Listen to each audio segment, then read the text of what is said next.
Hello friends, success academy से यतिन तनेजा। आज एक टॉपिक पे अपनी बात रख रहा हूँ और चाहूँगा कि आप अपने ओपिनियंस कमेंट बॉक्स में दें मुझे कि ये चीज़ किस हद तक जो है वो ठीक है। आज मैं एक टॉपिक पे बात करने वाला हूँ, वो टॉपिक है ठेका पैकेजेस। हम वीज़ा की टर्म्स में हम सुनते हैं कि अगर आपने XYZ किसी कंट्री में जाना है तो आपको 15 लाख रुपए लगेगा, 10 लाख रुपए लगेगा। और मैं ख़ास तौर पे अगर बात करूँ तो मैं स्टडी वीज़ा की बात करता हूँ कि स्टडी वीज़ा के अंदर पैकेजेस होते हैं कि अगर आपने सपोज ऑस्ट्रेलिया स्टडी वीज़ा के जाना है तो आपको 15 लाख रुपए जो है वो पे करना पड़ेगा, जिसके अंदर फ़ीस और फंडिंग एंड एवरीथिंग वो जो है वो एजेंट रेडी करके देता है। तो वो ये चीज़ किस हद तक जो है वो ठीक है।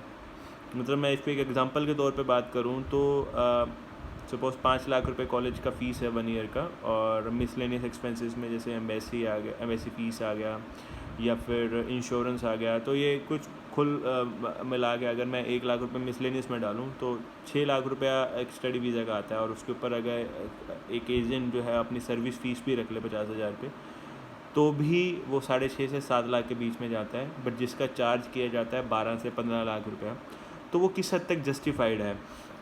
और उस जस्टिफिकेशन के अंदर ये भी बात आती है कि फिर जो एजेंट है वो अपनी मर्ज़ी का कॉलेज देता है।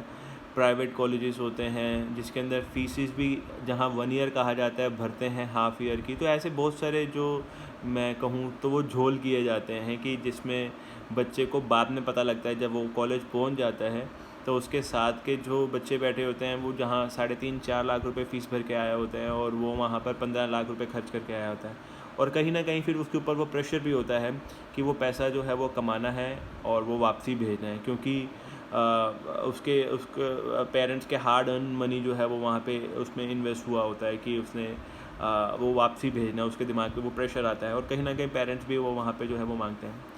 ये चीज़ अमूमन इसलिए होती है कि बच्चे को लगता है कि उसकी प्रोफाइल जो है वो वीक है या वो रिस्क नहीं लेना चाहता है। बट उसको अगर मैं थोड़ा सा और क्लैरिटी में बात करूँ तो ये चीज़ मतलब लो प्रोफाइल या फिर जो रिस्क फैक्टर वाली बात है। अगर आप इसको कंपेयर करें कि आप कितना पैसा इन्वेस्ट कर रहे हैं या जो एजेंट है आपका 2 टाइम्स या 3 टाइम्स पैसा जो है वो आपसे ले रहा है, वो किस हद तक सही है। आप इस टर्म को अगर समझेंगे तो स्टडी वीज़ा एक बहुत ही सिंपल सा प्रोसेस है और टूरिज़्म तो और भी सिंपल सा प्रोसेस है, क्योंकि टूरिज़्म में या टूरिस्ट वीज़ा के अंदर आपको कुछ खास इन्वेस्टमेंट नहीं करना पड़ता है। वहाँ पे सिर्फ फंडिंग या बेसिक डॉक्यूमेंटेशन का नीड रहता है, जैसे मैंने पहले अपने सेशंस में भी कहा है। और स्टडी वीज़ा के अंदर आपके एकेडमिक्स, IELTS या जो फंडिंग अकॉर्डिंग टू कंट्री आपको चाहिए वो नीड होती है। तो हम इसको बहुत स्मूथली जो है वो हम कर सकते हैं। बट हम सिर्फ एक दिमाग में डर है कि हमारा वीज़ा रिजेक्ट हो जाएगा, दोबारा से हमें कभी वीज़ा नहीं मिलेगा और हमने जाना है एक बार चाहे जितना मर्जी इन्वेस्टमेंट हो जाए। तो इतना ज़्यादा पैसा इन्वेस्ट करना वो भी सही नहीं है। तो मतलब कहीं ना कहीं बाद में आपको जब फ्रॉड फील होता है कि मेरे को फ्रॉड हुआ है, या फिर कहीं ना कहीं ये बात आता है कि मतलब मेरा कहने का मतलब है कि लास्ट में कहीं पे भी डिस्प्यूट ना हो, फ्रॉडुलेंसी ना हो। जैसे अभी these days भी हम लोग नोटिस करते हैं कि बहुत जगह पर गवर्नमेंट जो है वो कहीं ना कहीं ये कह रही है कि हम इसको मतलब इजी वे से करें और इसको अच्छे इस फील्ड को अच्छा करें, फेयर करें, ट्रांसपेरेंट करें। तो एक छोटी सी कोशिश है उसके लिए मेरी। तो हम एक लॉन्ग टाइम से हम करते भी हैं, जो लोग मेरे साथ जुड़े हुए हैं, मेरे जो क्लाइंटेज है या 15 ईयर्स हो गए मेरे को काम करते हुए, तो उसमें हम काफ़ी हद तक ट्रांसपेरेंसी लाने की कोशिश करते भी हैं।